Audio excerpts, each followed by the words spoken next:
Assalamualaikum warahmatullahi wabarakatuh.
Innal hamdalillah nahmaduhu wa nasta'inuhu wa nastaghfiruh wa na'udzu billahi min shururi anfusina wa min sayyiati a'malina. Man yahdihillahu fala mudilla lahu wa man yudlil fala hadiya lahu. Asyhadu an la ilaha illallah wahdahu la syarika lahu wa asyhadu anna Muhammadan 'abduhu wa rasuluhu alladzi la nabiyya ba'dahu. Allahumma shalli wa sallim wa barik ala Muhammadin wa ala alihi wa ashabihi wa man tabi'ahum bi ihsan ila yaumiddin. Wa ya ibadallah, usikum wa nafsi bittaqwallah faqad faza al-muttaqun. Qala ta'ala fi kitabihil karim, a'udzu billahi as-sami'il 'alim minas syaitonir rajim. Ya ayyuhalladzina amanu taqullaha haqqa tuqatih wa la tamutunna illa wa antum muslimun. Ma'asyiral muslimin wa zumratal mu'minin rahimakumullah. Alhamdulillah, senantiasa kita bersyukur pada Allah atas berbagai macam limpahan rahmat kepada kita sekalian, sehingga dengan rahmat Allah kita masih mendapatkan bimbingan dari Allah, berupa hidayah dan petunjuk, sehingga kita masih dikendaki sebagai hamba-hamba yang istiqomah menjalankan ketaatan kepada Allah dan Rasulnya. Oleh karena itu, ma'asyiral muslimin, ketika kita hari ini di siang hari ini mampu menghadirkan diri kita menjalankan kewajiban melaksanakan salat Jumat secara berjamaah, bukan karena disebabkan sehat dan kuat jasmani kita, tetapi sesungguhnya semua itu semata-mata karena telah Allah menolong kita menghadirkan diri kita untuk menghadiri kewajiban yang dibebankan kepada kita. Mudah-mudahan kelak di akhirat nanti Allah Subhanahu wa taala memberikan ridho atas apa yang kita tunaikan pada kesempatan siang hari ini dengan sebaik-baik balasan, yaitu kenikmatan ukhrawi, yaitu kenikmatan surga. Oleh karena itu, ma'asyiral muslimin, kita juga meneladani salafus saleh, generasi terdahulu, yaitu para nabi dan sahabat. Ketika mereka mendapatkan nikmat dari Allah, maka tidak ada harga yang pantas untuk membayar semua kenikmatan yang telah diberikan oleh Allah, kecuali senantiasa meningkatkan iman dan takwa kepada Allah. Oleh karena itu, ma'asyiral muslimin, sebagai bentuk rasa syukur kita kepada Allah, maka marilah kita tingkatkan iman dan takwa kita. Kita jalankan segala apa-apa yang telah diperintahkan oleh Allah dan Rasulnya, dan menjauhi apa-apa yang telah dilarang oleh Allah dan Rasulnya. Ma'asyiral muslimin wa zumratal mu'minin rahimakumullah. Dalam ibadah yang kita laksanakan, senantiasa kita diperintahkan oleh Allah untuk mengikuti, mencontoh baginda Nabi Muhammad SAW. Mengikuti Rasulullah SAW adalah sebagai bentuk teladan kita ketika Allah memerintahkan ibadah. Maka Rasulullah yang mencontohkan petunjuk pelaksanaan dari ibadah itu. Dan kita jumpai sudah banyak kaum muslimin yang mengikuti Rasulullah dalam masalah salat.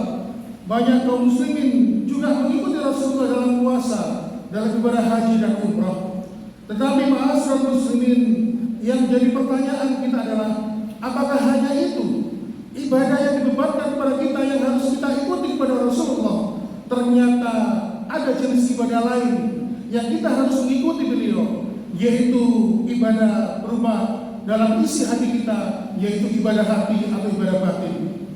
Oleh karena itu, ma'asyiral muslimin wa zumratal mu'minin rahimakumullah, kita mengikuti pendapat para ulama mengatakan tentang makna ibadah.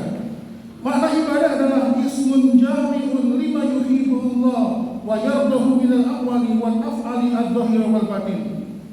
Yang dinamakan dengan ibadah itu adalah segala perkara yang mencakup perkara yang dicintai oleh Allah, dan perkara itu bisa berupa perbuatan, perkataan, dan perkara itu bisa mencakup yang bersifat fisik maupun batin.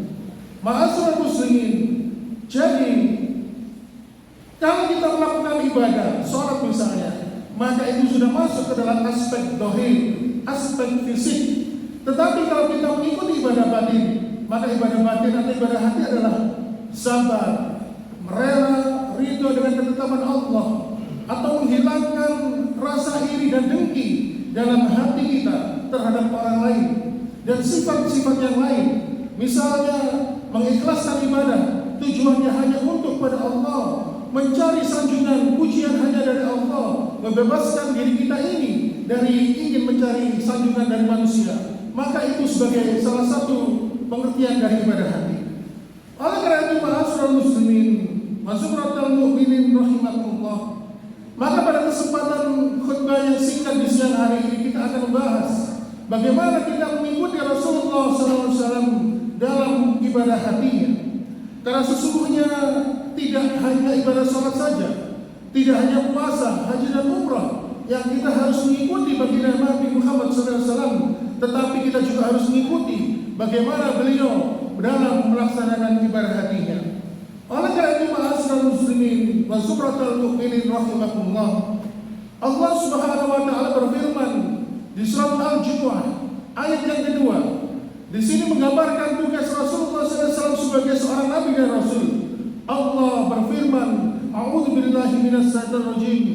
Walladzi ba'atsa fil ummiyina rasulan minhum yatlu 'alaihim ayati wa yuzakkihim wa yu'allimuhumul kitaba wal hikmata wa in kanu min qablu lafi dhalalin mubin." Dialah Allah yang mengutus seorang rasul kepada kaum yang ummi, buta huruf dari kalangan mereka sendiri, lalu membacakan kepada mereka ayat-ayatnya, mensucikan jiwa mereka, dan mengajarkan kepada mereka kitab dan hikmah atau sunnah, meskipun sebelumnya mereka benar-benar dalam kesesatan yang nyata. Di dalam hal ini Allah menjelaskan ada 3 tugas Rasulullah Muhammad SAW diutus sebagai seorang nabi dan rasul. Yang pertama adalah yatlu 'alaihim ayatihi, membacakan kepada kita ayat-ayat Allah.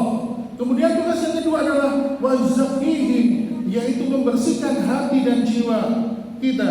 Kemudian tugas Rasul yang ketiga adalah wa yu'allimuhumul kitab, mengajarkan kepada kita kitab berupa petunjuk yang ada di dalam kitab dan sunnah. Oleh karena itu, ma'asyiral muslimin, ketika kita mengikuti Rasulullah SAW dalam ibadah mahdoh seperti sholat, puasa, haji dan umrah, tentu itu hal yang mudah karena kita bisa melihatnya. Tetapi yang paling sulit adalah bagaimana kita mengikuti baginda Rasulullah SAW ketika menata hatinya, ketika beribadah dalam hatinya. Maka Allah dan Rasulnya menganggap perkara hati ini, dalam ibadah hati ini adalah perkara yang sangat penting. Ma'asyiral muslimin, kita pernah mendengar dan yakin kita semua pernah tahu cerita dan riwayat yang sangat masyhur. Dulu ketika Rasulullah SAW sebelum diangkat menjadi seorang nabi dan rasul, di masa kecil beliau, kemudian di masa beliau sudah beranjak dewasa, 2 kali dada beliau dibelah, dibuka, kemudian dibersihkan hatinya oleh malaikat Jibril atas perintah Allah. Ini menunjukkan bahwa Rasulullah SAW adalah sosok manusia yang paling bersih hatinya. Oleh karena itu, ma'asyiral muslimin, coba kita amati. Tidak ada agama di muka bumi ini yang sangat memperhatikan masalah hati dan perasaan sesama kaum muslimin, kecuali agama itu adalah agama Islam. Dan tidak ada manusia di muka bumi ini yang mampu mengendalikan dirinya, hatinya, menjadi orang-orang yang suci di hadapan Allah dan di hadapan manusia, kecuali hanya Rasulullah Muhammad SAW. Ma'asyiral muslimin, ada sebuah riwayat yang cukup masyhur ketika Allah Subhanahu wa taala menurunkan surat Abasa. Waktu itu Rasulullah SAW berdakwah di besar kafir Quraisy. Beliau berdakwah dengan harapan agar pembesar kafir Quraisy itu pun ada yang menerima dakwah mereka, sehingga agama ini bisa ditopang dengan kekuatan mereka. Lalu ujuk-ujuk datang seorang laki-laki buta yang bernama Abdullah bin Umi Maktum. Abdullah bin Umi Maktum ini seorang laki-laki buta yang sudah tua dan renta. Dia berjalan mencari-cari keberadaan Rasulullah untuk bertanya tentang masalah agama. Perlu diketahui, Abdullah bin Umi Maktum ini sebelumnya sudah memeluk Islam. Dia ingin memperdalam ilmu agamanya. Tetapi ketika Rasulullah SAW mengetahui Abdullah bin Umi Maktum ini menyapanya, lalu tampak wajah Rasulullah begitu masam. Lalu dia segera memalingkan wajahnya yang sebelumnya memandang wajah Abdullah bin Umi Maktum, lalu dia melengos, lalu pandangan matanya kembali kepada para pembesar kafir Quraisy itu. Ma'asyiral muslimin wa zumratal mu'minin rahimakumullah, Allah Subhanahu wa taala yang bersemayam di atas arsy ketika melihat hal ini tidak rela, sehingga Allah pun mengutus malaikat Jibril untuk menegur Rasulullah SAW dengan ayat awal dari surat Abasa wa tawalla, kenapa engkau berbunga masam dan memalingkan wajah. Ma'asyiral muslimin, tentunya Abdullah bin Umi Maktum yang buta, tidak tahu dan dia tidak ngerti kalau Rasulullah SAW melengos, bermuka masam dan memalingkan wajah. Tetapi Allah tidak rela jika hal ini bisa menyakiti perasaan hamba-hamba yang beriman. Inilah ma'asyiral muslimin wa zumratal mu'minin rahimakumullah. Bayangkan, kita bukan nabi dan rasul, sering kadang-kadang tanpa kita sadari kita ini menyakiti perasaan saudara kita. Bayangkan seorang nabi saja yang bergerak ulul asmi, Rasulullah bergerak ulul asmi, nabi yang mulia, tetapi ketika melakukan kesalahan dia ditegur langsung oleh Allah Subhanahu wa taala. Ini menunjukkan bahwa hanya Islamlah agama, satu-satunya agama di dunia ini yang memperhatikan masalah hati. Oleh karena itu, ma'asyiral muslimin wa zumratal mu'minin rahimakumullah, kalau kita amati di dalam surat Al-Baqarah, surat yang terpanjang di dalam Al-Quran, ayat yang paling panjang di dalam surat Al-Baqarah, apakah membahas masalah jihad? Tidak. Ayat yang terpanjang di surat Al-Baqarah, apakah membahas puasa? Tidak. Apakah membahas salat? Tidak. Tetapi ayat yang terpanjang di dalam surat Al-Baqarah adalah ayat yang membahas tentang hubungan muamalah. Ketika dua orang manusia, mereka ini bermuamalah, hutang piutang, lalu Allah memerintahkan agar ada menjadi saksi, kemudian ada yang mencatatnya supaya terjadi kesepakatan, sehingga apa? Hal ini untuk menjaga agar nanti kiranya di kemudian hari jangan sampai terjadi perselisihan di antara mereka. Ini contoh bahwasanya Allah tidak ingin terjadi perselisihan di antara kaum muslimin. Oleh karena itu, ma'asyiral muslimin, sampai-sampai Rasulullah SAW menyampaikan dalam hadis yang diriwayatkan oleh Ibnu Mas'ud, Rasulullah bersabda, jika kalian duduk bertiga, maka janganlah di antara mereka, dua orang di antara mereka berbicara dengan berbisik-bisik. Karena apa? Ketika yang dua orang berbisik-bisik, yang satu tidak diajak, bisa menimbulkan kegelisahan. Maka dua orang yang berbicara ini dengan berbisik-bisik akan mendapatkan azab, dosa dari Allah Subhanahu wa taala. Dan ini diperkuat firman Allah di surat Al-Mujadilah di ayat yang ke-10. A'udzu billahi minas syaitonir rajim. Innaman nasba minas syaiton liyahzunal ladzina amanu wa laisa bidorihim syai'an illa bi'iznillah.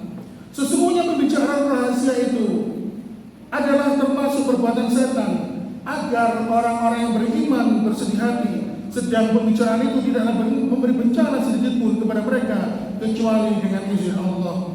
Oleh karena itu, ma'asyiral muslimin, akhirnya kita menjadi paham dan mengerti bahwa agama Islam adalah agama yang sangat memperhatikan hati, dan tidak ada di dunia ini agama yang memperhatikan sampai detail masalah hati kecuali adalah agama Islam ini.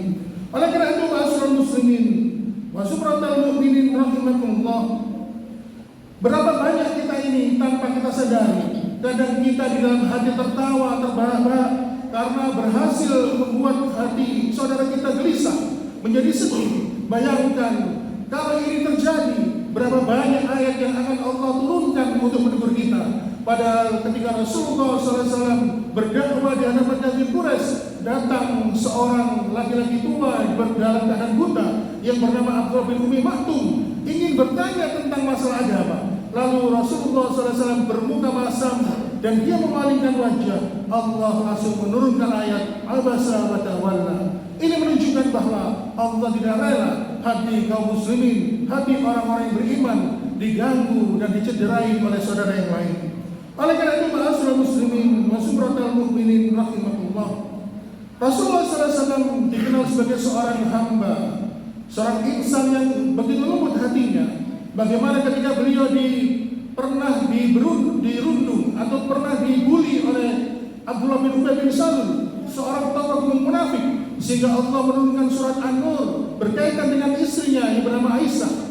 Lalu kemudian Rasulullah SAW dengan kelembutan hatinya mampu memaafkan segala kesalahan yang telah diperbuat oleh Abdullah bin Ubay bin Salul. Rasulullah SAW juga mampu mendamaikan perang-perang yang berperang di waktu itu, suku-suku yang berselisih, sehingga mereka menjadi bersaudara. Dan Rasulullah SAW menunjukkan kepada kita betapa lembutnya hati beliau, walaupun beramar ma'ruf nahi munkar sekalipun.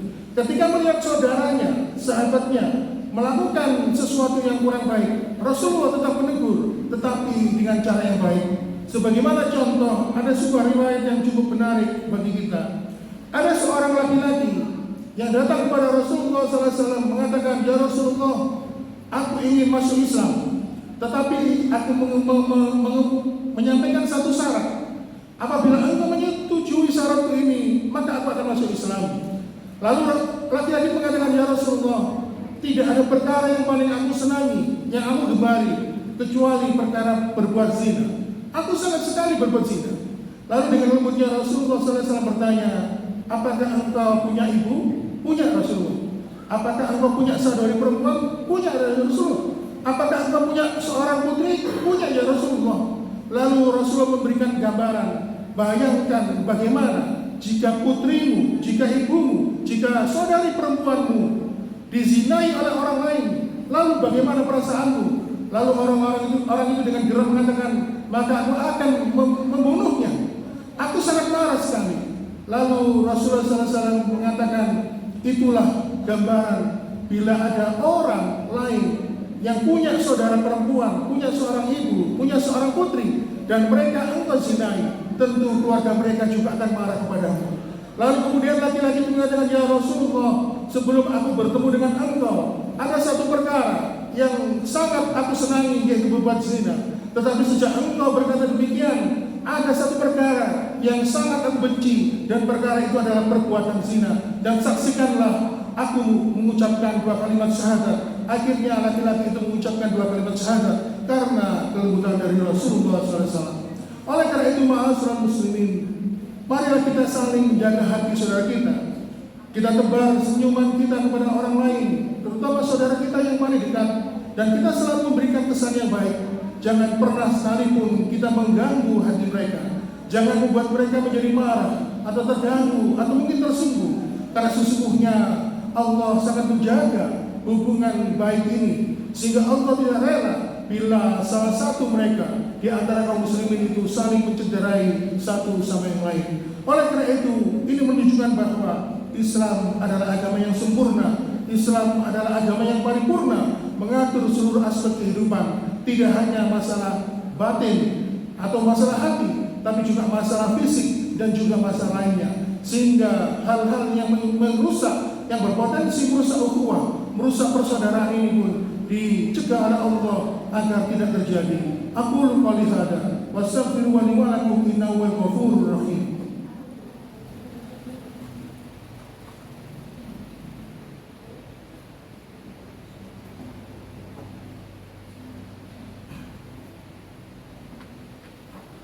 Alhamdulillah hamdan katsiran thayyiban mubarakan fi kama yuhibbu rabbuna wa yarda.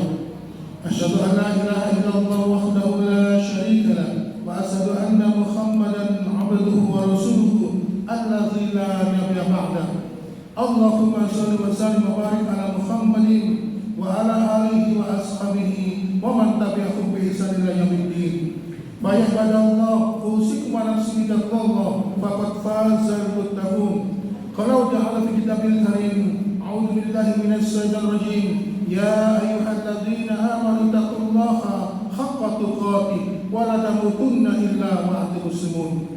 Ma'asyiral muslimin, marilah dalam kesempatan khutbah yang kedua ini kita berdoa kepada Allah, dan doa yang paling kita aturkan kepada Allah adalah yang utama adalah memohon ampun dari dosa-dosa yang kita lakukan, baik sengaja maupun yang tidak sengaja kita lakukan. Seraya juga memohon hidayah petunjuk dari Allah Subhanahu wa taala agar kita senantiasa diberikan istiqomah menjalankan ketaatan kepada Allah, dan dengan hidayah itu Allah menganugerahkan kepada kita akhir kehidupan yang ditutup dengan husnul khatimah. A'udzu billahi minasyaitonir rajim. Bismillahirrahmanirrahim. Rahim. Allahumma salli wa sallim wa barik ala Muhammadin walhamdulillahi rabbil alamin. Allahumma ighfir lil muslimina wal muslimat wal mu'minina wal mu'minat al ahya minhum wal amwat innaka sami'un qaribun mujibud da'wat. Allahumma ighfir li wa li walidayya warhamhuma kama rabbayani shaghira. Rabbana zalamna anfusana wa illam taghfir lana wa tarhamna lanakunanna minal khasirin. Rabbana la tu'akhidhna in nasina akhtana. Rabbana wa la tahmil 'alaina isran kama hamaltahu 'ala alladziina min qablina. Rabbana wa la tuhammilna ma la taqata lana bihi wa'fu 'anna waghfir lana warhamna anta maulana fansurna 'alal qawmil kafirin. Rabbana atina fid dunya hasanah wa fil akhirati hasanah wa qina 'adzabannar. Subhana rabbika rabbil 'izzati 'amma yasifun wa salamun 'alal mursalin walhamdulillahi rabbil alamin. Ibadallah, innallaha ya'muru bil 'adli wal ihsan wa ita'i dzil qurba wa yanha 'anil fahsya'i wal munkar wal baghi la'allakum tadhakkarun wa la dzikrullahi akbar.